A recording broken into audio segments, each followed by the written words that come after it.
I think anything that feels like this doesn't feel like hard work.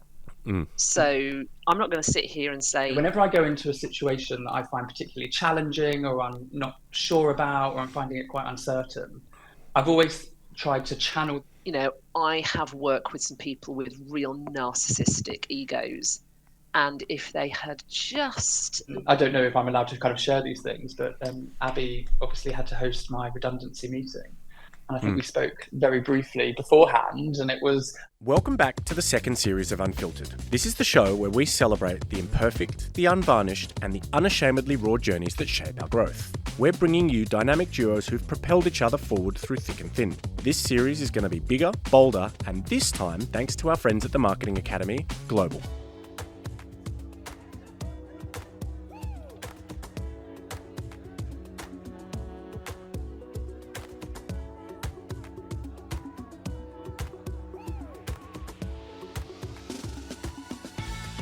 Ladies and gentlemen, welcome back to another episode of Unfiltered, where this year we are exploring dynamic duos. I have the great privilege of being joined by Abigail Comber, VP of Marketing and Patient Journey at HCA Healthcare UK, part of one of the world's largest healthcare providers. Abby has also held CMO and executive roles at Signpost and Debenhams, and spent her formative years at British Airways, holding a raft of senior marketing roles, most notably as the Global Head of Brands and Marketing. She is a mentor both at the Marketing Society and the Marketing Academy. Joining her is the other side of her coin, Daniel Mark Carr, or DMC as he is affectionately known. A prolific marketing leader and an exuberant man, I can tell you, to say the least, with global experience across some truly interesting and often taboo industries, including sexual wellness, intimate hygiene, nicotine, and cannabis.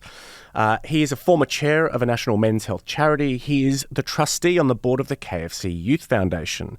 He is an active support for startups and founders across the UK and was recently named one of Marketing Week's top 20 future leaders. And of course, both are proud alumni of the Marketing Academy.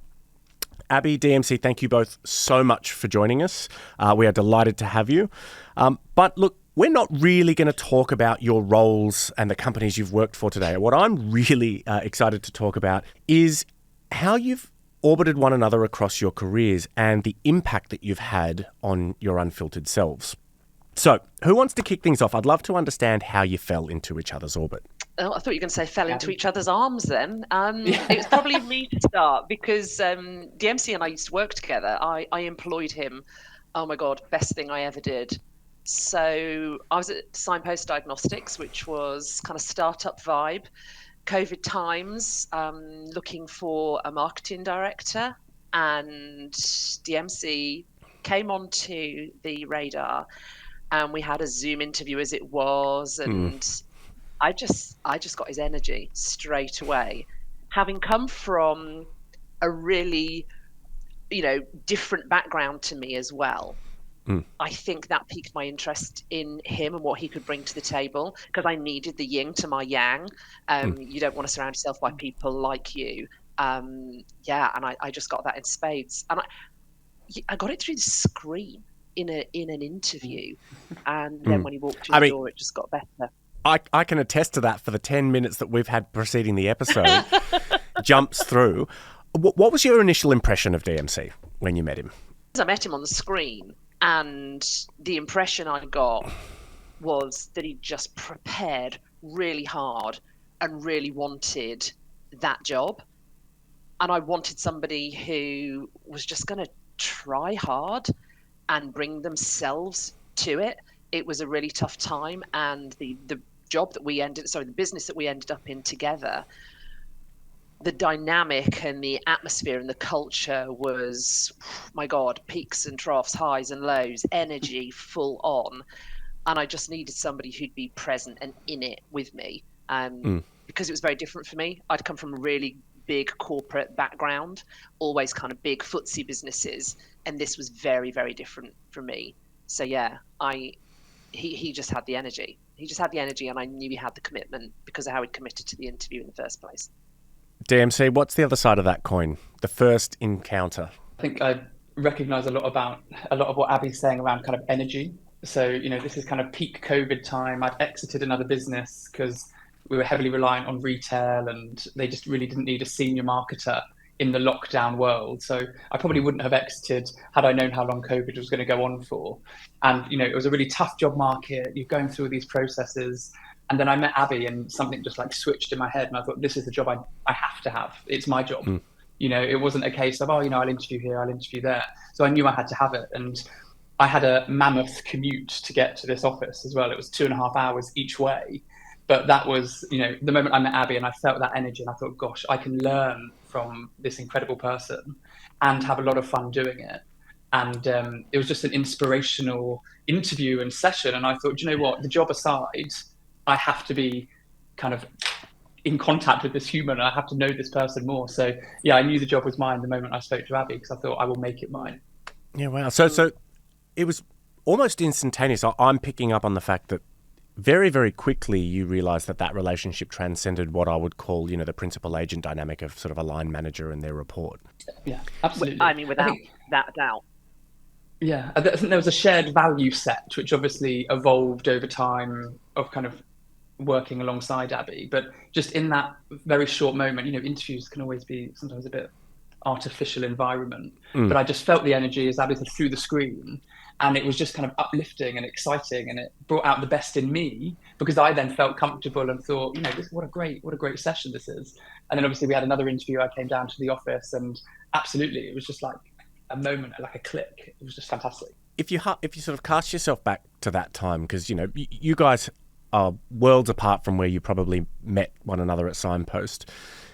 What was the first piece of advice, Abby, you gave to DMC that you can remember that really shaped his growth as a practitioner? Oh my God, what did I give him as advice?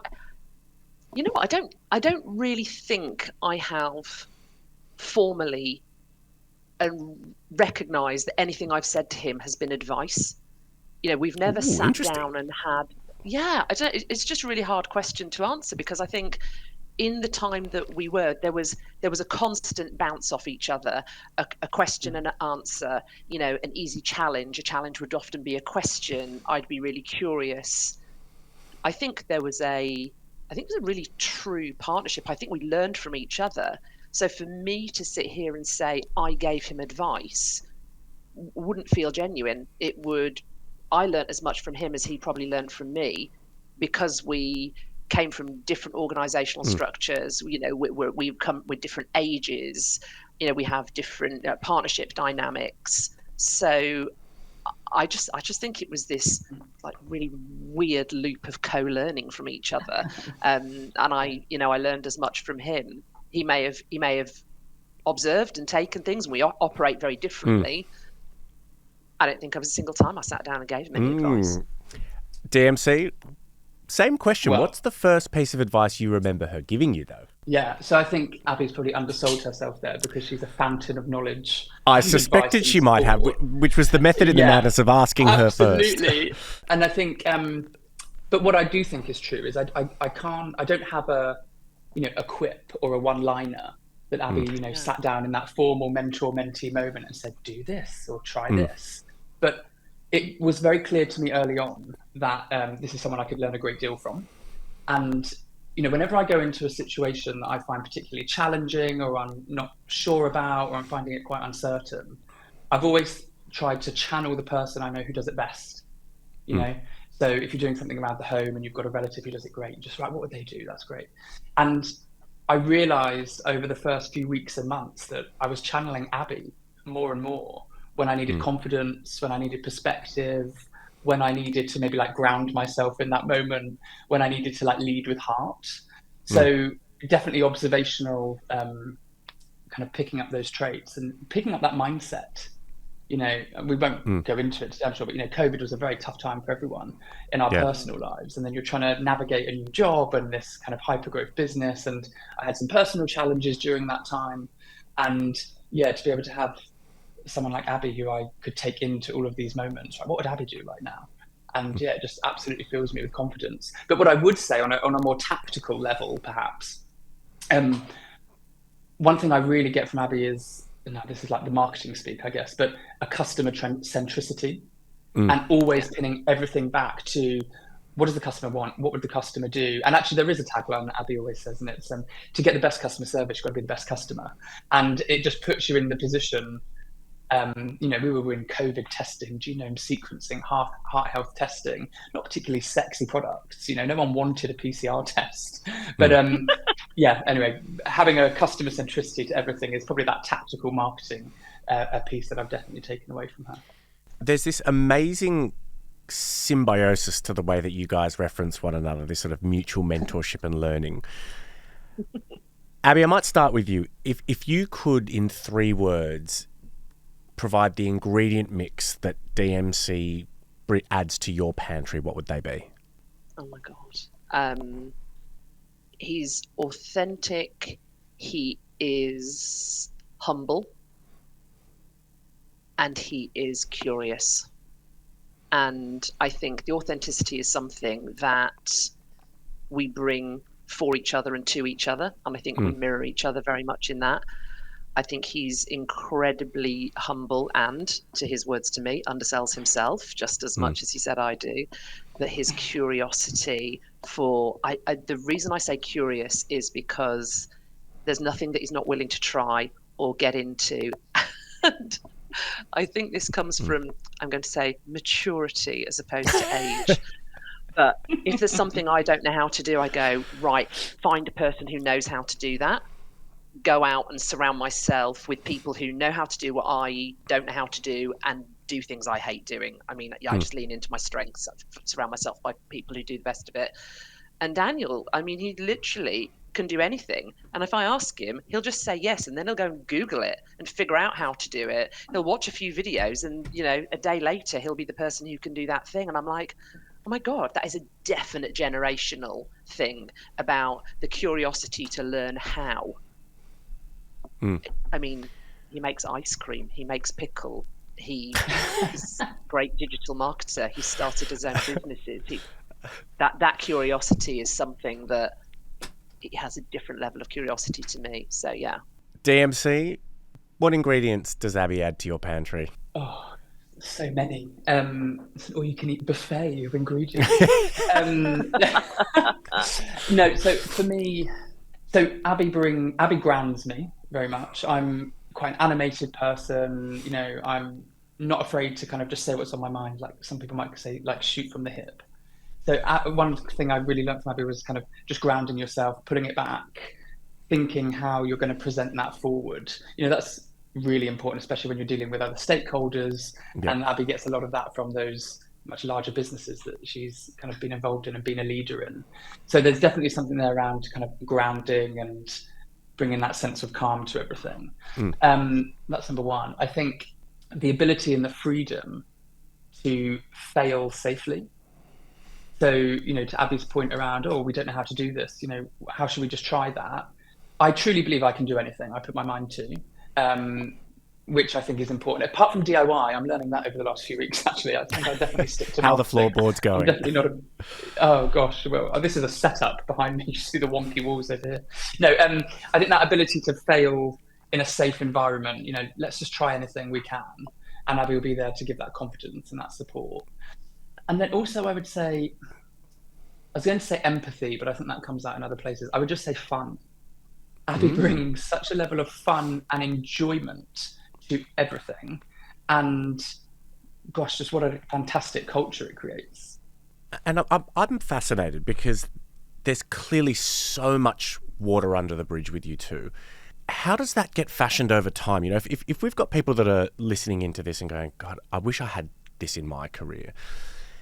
Beyond the sort of that serendipitous spark that clearly I think you both felt through that Zoom screen, I assume that this takes a lot of work, right? And I want to get to sort of the inevitability of navigating conflict and where the paths diverge. But is it really as easy as just stumbling upon the yin to your yang, or is this something that takes relentless investment and work? I think anything that feels like this doesn't feel like hard work. So I'm not going to sit here and say it's hard work being DMC's friend, mentor, colleague when we were together. And you don't come across them very often in life. So I would say we do invest in each other when we haven't heard from each other for a while, just because we're busy. There's no, oh, I've not heard from you. You haven't phoned me. You haven't. We have a little symbol, and I'll just send a little symbol on a WhatsApp to him, and that is just code for, you okay? Just checking in. You know, and it only takes a message back, a thumbs up back, not even a conversation. But that's the effort. That's the just thinking of you, just here if you want, here if you need, and then we'll send each other some real stupid shit as well, you know? And that just makes us laugh. But we can kind of read each other through our messages and our silences. And I would say that that's the effort. The effort is just that tiny little moment of sending each other just something at the fortuitously right time. So that's no effort at all. I have a thing that if you're ever thinking of somebody, especially if you're not seeing them for a long time, stop, send them a message in that moment. Don't let it drift. Oh, I was thinking about you a week ago. So that's where there's no effort. But it was serendipitous that we got together. And I do think the environment that we worked in forged us like steel. My God, some of those days it was red hot, like literally. Yeah. But I think also if you find somebody with the same energy and you just click in that moment, even if you're not fortunate enough to work with each other like we have, just go, you've got great energy. I feel like I need to know you and you need to be in my life. There's a lady called Rachel Fairley, and she and I were on a panel together once, and I just went, you've got the energy I need in my life. And she was like, oh my God, I felt the same. We're great friends. But we both just admitted it to each other in the moment. And willing to be vulnerable about, I need you in my life. And do you think we're too guarded with this sort of stuff at the moment? You know, that there's so many walls that are going up that we're starving ourselves of the opportunity to connect at that level more often than not. Yeah, I was going to say, to Abby's point, you know, it doesn't feel like hard work because there's a mutual value exchange and you're having fun whilst you're doing it and you're achieving a lot of things. But you do have to have quite a ruthless vulnerability going into it. And I think especially in a professional context, right, you can try to put on a character or be the stereotype. You know, I'm going to be the best insert job title I can be because this is the sector and this is how I'm supposed to show up. But actually just being yourself in that environment, being open when you're feeling crap, being open when you're feeling on top of the world, you know, so there is a bit of hard work, but it's much more about yourself and your individual ability to lay everything on the table and be vulnerable. Has there been an instance where you really disagreed on something fundamentally? I'm not just saying this. It sounds really bad, doesn't it? Sweet. Say no. I think...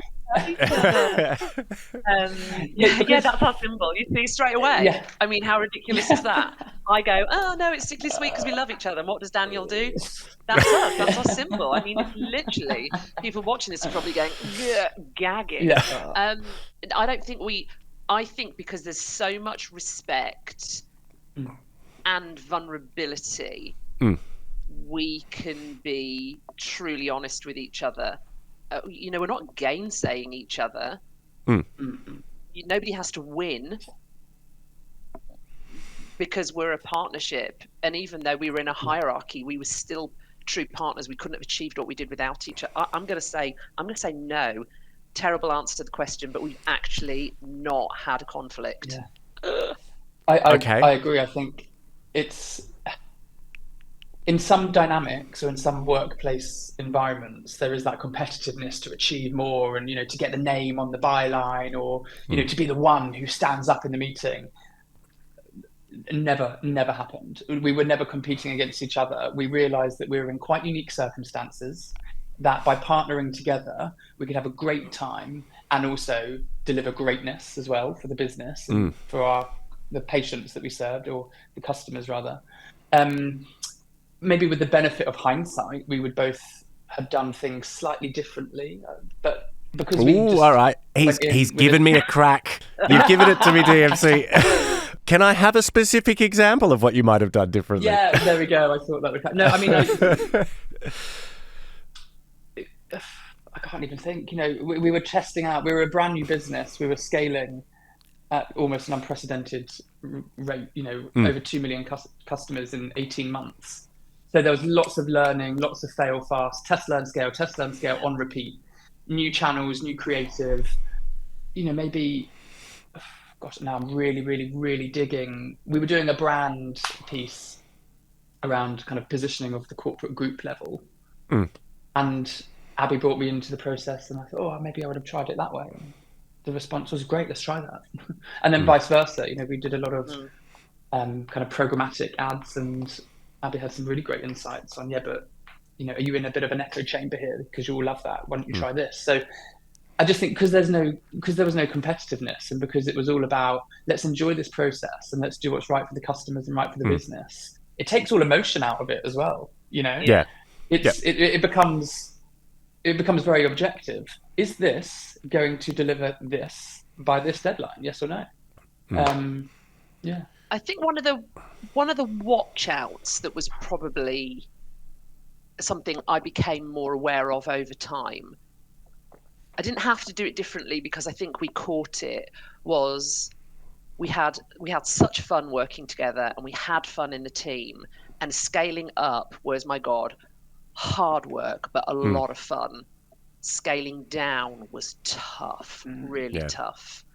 And bringing the business size down. And I think my reflection on me was, okay, I love working with this team and these people, and now I'm going to have to be tough. People are going to have to lose their jobs. And I needed to be tougher, quicker. And that's hard when you love the people that you work with. So sometimes that's when you go, whilst there's a true partnership here, and you have to then change the size or the dynamic or the skill set in the team, actually doing it quickly and compassionately is the best thing to do, rather than putting the inevitable off. So I think that's hard when you just know that that's going to then change the people you work with, the dynamic. Well, let's be really clear.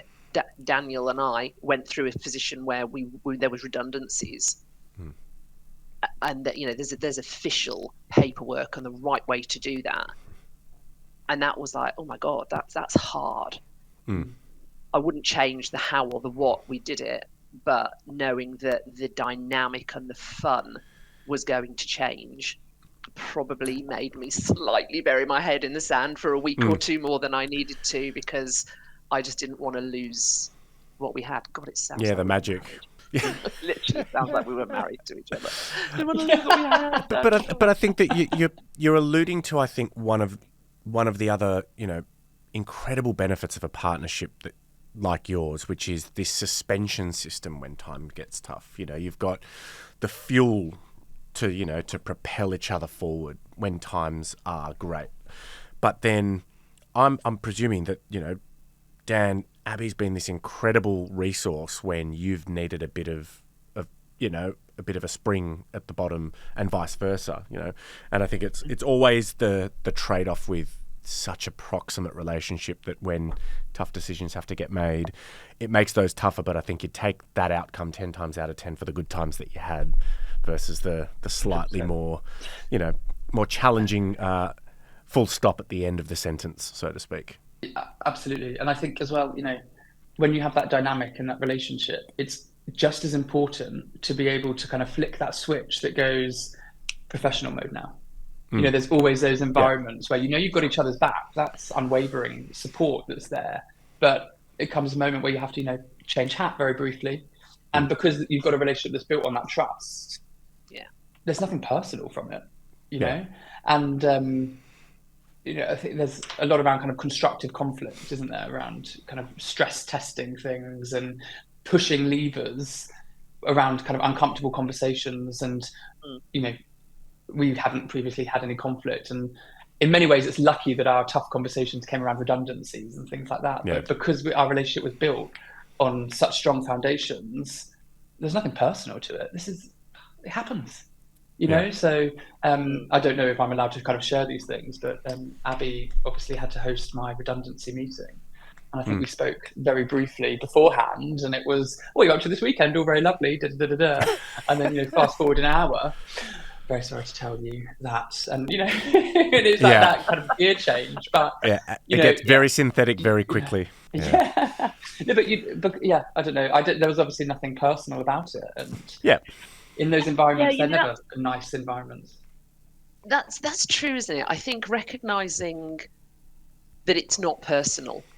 And when you asked us about conflict, I think that was maybe the root of it, and we hadn't even realized it. That when we had, I'm not even going to call it conflict, but discussion, debate about something, if we disagreed with each other, it wasn't personal. We were just building, we were just broadening it out in order to narrow it back down again. And that's often, people take things just too personally. And I think that when you've got trust with somebody, you know that any conflicting position doesn't have to be personal conflict. It's just that another opinion in order to get to the right outcome. And also there's respect that ultimately somebody has to be the decision maker, and then that decision's made and we move forward. And that could be conflict if it wasn't in a relationship that you'd built the strong trust, and bonds beforehand. And I think that's a profound observation, and I'd love to pick at that a little bit. How do you go about bolstering such a foundation? Because clearly you don't start with that level of connective tissue and that level of radically candid trust in one another. How do you cultivate that over time? And what's the watch out, if there is one, in trying to sort of get to that sort of a destination? It sounds a bit cheesy, but I'm a great believer in bring your whole self to work. And I think that is probably something that we both truly did. We brought our whole selves right from the beginning. I mean, there's nobody I work with who doesn't know who my husband is, what he does, how big a part of my life he is, because that is my whole self. Okay, there was a approximate nature of where we worked to where I lived, but when we did the summer party, we did it at my house. People got horribly drunk. Oh my God, that's a different podcast. And it was like, oh my God, right, you need to stay. You cannot go home in that state. You need to stay. And people just like fell around the house. And then the next morning was just carnage. And the stories that came out of the summer party, the Christmas party, but they weren't the works party. They were our team's party. We weren't a group of people who worked together. We were a team. And oh my God. Yeah. I mean, I can't even we made up songs and entertained and put stupid fancy dress things on and jumped on the sofa, singing karaoke. My husband is very guilty of getting far too much rum out. And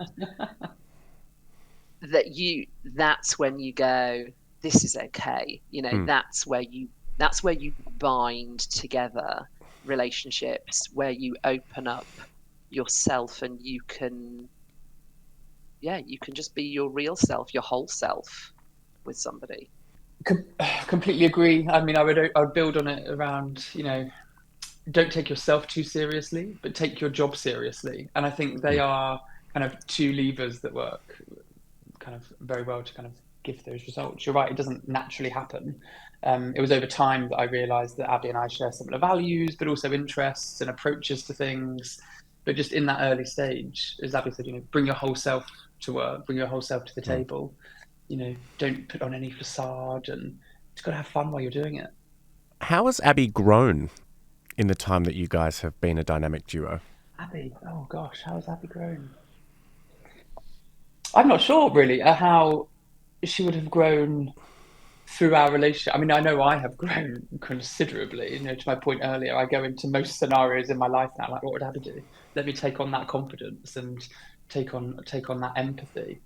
I think through our relationship over this period of time, maybe the slight change in dynamic would just be around almost an unspoken understanding, and we know what to expect from each other. So maybe in the early days, Abby was just kind of checking in how we're progressing with something, just scoping me out. Is he going to get that over the line? Yep, there we go. That's great. Whereas now there's almost like an unspoken rule. It's just like, you've got this, and you'll let me know if you haven't got it. So actually, one of the things that I've really learned from Abby, I think, and one of Abby's real strengths is the ability to very clearly convey business challenges or marketing concepts or initiatives. So in a room of a variety of stakeholders, everyone's got a different understanding of what PPC means, for example. And one thing I learned from Abby was the ability to, in a very basic terms, very quickly explain, this is PPC, this is what it does, this is why we're doing it, enter business discussion where we need your decisions. And it just gives everyone, it's kind of it's getting everyone up on the same page, bringing everyone up to speed, ensuring no one feels embarrassed about asking questions. And I realise that I've now taken this on to my growth, not Abby's growth. But she has this fantastic ability that, has just taught me a lot. Me, make it more about me. I'm gonna reword it. What are you most proud of DMC letting go of that was holding him back? Oh, I mean, 100% like self-doubt. Ooh, all right. Yeah, without a doubt. Oh my God, I wasn't even prepared for the question. So the man who I saw on the screen come for the interview, that knew that job had to be his and this relationship had to happen, then came in, and especially when we were going to part company and go into different jobs, there was some self-doubt on the belief that it could happen again. And when I say it could happen again, the success, the ability, and now I don't see that. I mean, he owns it. I mean, he owns it. He's got the swagger. He's earned it. And I think he now realizes that he's earned it and can take credit without any level of arrogance for the leader and the expert that he is in his own field. And I think that he was probably, styling it out a bit because he didn't think he could, but he was like, yeah, but I can fake it till I make it. He now doesn't need to do that, and he doesn't even try because he knows he's got this. I love that. And look, I have truly tried to find the cracks in what seems to be an absolutely magical bond between the two of you. But we're going to do something a little differently at the end of these episodes across the series. We're calling it the Big 3+1. And I'm going to alternate who goes first, not to give you an unfair share of who gets to percolate on these questions. The first question I have, and I might start with you, Abby. What's the single most important question we should be asking ourselves? I think I'd probably say this with the hindsight of many, many years. But for me, it would probably be, did I really do the best I possibly could? Did I really try hard enough? You work really hard. I work long hours. And there's, everything's so hard. But if you really want it, when you look back, the question you need to ask yourself is, did I really try hard enough? DMC, what's the single most important question we should be asking ourselves? I think we should regularly ask ourselves or remind ourselves, why are we doing this? In moments of perhaps high stress or kind of anxiety, just taking a moment to say, but why are we doing this? What is this doing? In a professional context, whilst it'd be lovely if everything was from a place of passion, right? And that would be fantastic. Sometimes it is about paycheck. Sometimes it's a stepping stone. And there's that phrase, isn't there? If you're not earning, you're learning. So when you're in that moment of anxiety or stress, or your cup's feeling a bit too full, right, why am I doing this? Is it to get to that next personal life goal, or whatever? It just grounds you a bit. It takes a bit of the sting away. DMC, I'm going to stay with you. Second question in our big 3+1. What's the most important thing to let go of? So I'm tempted to gravitate to Abby's answer of self-doubt, just because that's a lovely arc, isn't it? But it would be very self-fulfilling. yeah. No, I think just let go of self-doubt. But actually, in the interest of giving you a slightly different answer, I think you can only die on one hill at a time, right? So marketing can be very creative. So good. Yeah. I think marketing can be very creative. There's lots of subjective opinions. And I think, sometimes letting go of decision-making or ownership or letting go of the pursuit of perfection is actually really important. Progress trumps perfection all the time. And I've learned that a lot in the startup scale-up world. I had a short stint in kind of larger FMCG businesses where, you're planning your 5-year brand plan and your deliverable is a shiny deck in 6 months' time. And whilst that's enjoyable and has obviously all of its merits, and you learn a lot from doing that, in the startup space, you just gotta crack on, give it a try, and see what happens. So yeah, sometimes letting go of control, letting go of ownership, let it play out, because your experience, your skill, and your personality will get you back on track if it doesn't go to plan. Abby, what's the most important thing to let go of? Ego. Although we all have an ego and egos need to be fed, I have worked with some people with real narcissistic egos.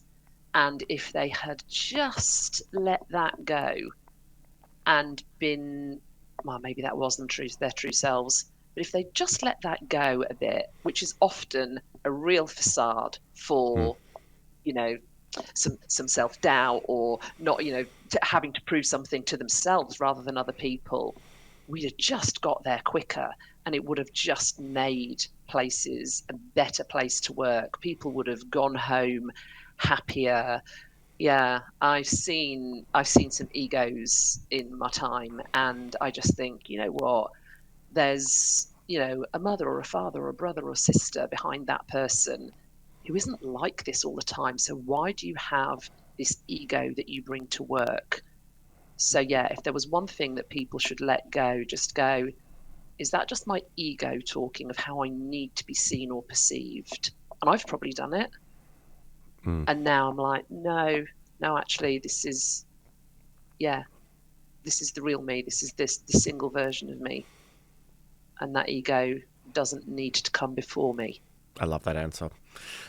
Staying with you this time on the last of the three, what is a life well lived? Oh my God. I mean, true happiness. True happiness. I'm an absolute advocate for, everybody talks about work-life balance. And I have written this, I have quoted this 100 times. If you enjoy your work, then your life is in balance. You shouldn't have to choose between the two. You should want to do it because it fulfills you. It fulfills a part of you. Your work fulfills you, or a part of you that you need fulfilling in terms of your sense of purpose. But you can get that from your home life, your family life, from hobbies and other things as well. But yeah, work-life balance is work and life in true balance together, and then you never you never look at one or the other one and go, oh God, I've got to do that. There's give and take. So yeah, I think that's where true happiness comes from. DMC, what is a life well lived, mate? Probably a similar answer to Abby's, really. I think everyone has their own interests, right? So for me, a life well lived would be one where I get to travel and I get to see the world and I'm doing things that energize me and infuse me. I think ultimately it's accepting that life is actually very short. I was reminded of that this week, actually. And you've got to enjoy the journey. And not everyone has the privilege to love what they do. I think that's kind of advice can be a bit trite, like love what you do. But you have to form a life that's right for you. If you enjoy travel, just go and travel. If you love cars, I don't know. I don't like cars. What do you do with cars? But yeah. I heard this great quote the other week, I think it was James Clear, who said, there are two ways to live a long life. One biologically speaking, or one psychologically speaking, by just fitting more life into every day. And I think there's some truth to that. All right, now we get the plus one. You both get to tell me, what was the one question I should have asked you both that I didn't on this merry journey for your, what is a proxy marriage? It really is. I suppose it's implicit that you wouldn't have asked this question, but I do think there's a question that we all need to ask each other a lot, and that is, are you okay? And then just, I learned this through Suki. I think that is, I'm not sure how DMC you're going to top that answer. I think that is a phenomenal answer. What was the one question that I should have asked you both but didn't? Well, perhaps a moment of levity. What does Abby think is the most ridiculous thing about me? And it would probably be the thing that she'll proudly champion or declare to an office when I walk into it, or an agency. You know what I'm going to say, don't you? Oh, I do know what you're going to say. And thank you for pulling me back from my silence after Suki. Yes, it was my mentor. And she taught me some amazing things. I couldn't be more pleased with getting to know both of you, albeit through many a different screen. We've been trying to work through all sorts of technical challenges, but I think we should all be so lucky to have found the other side of our duo as the two of you have. I think your passion for one another and my inability to find the cracks in what is a porcelain veneer is truly amazing. So thank you so much for both of your time and your generosity of wisdom and history, and I can't wait to see where you both go across the next 10 years. So thank you again for your time, and I hope you have a wonderful, wonderful next year.